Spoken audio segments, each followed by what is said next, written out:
জিনভূত কারা বিশ্বাস করেন আর কারা বিশ্বাস করেন না। জিনভূত পৃথিবীতে আছে কি না নাই সেটা নিয়ে অনেকের সন্দেহ থাকতে পারে।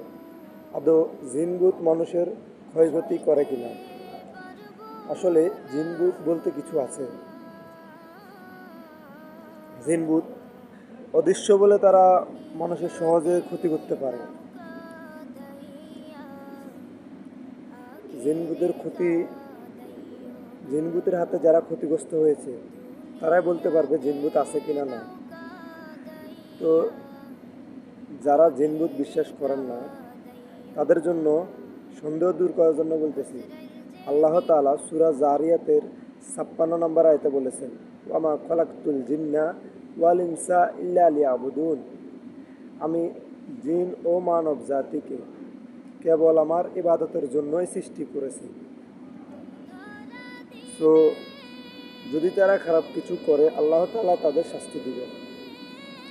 জিনভূত বলতে পৃথিবীতে আছে।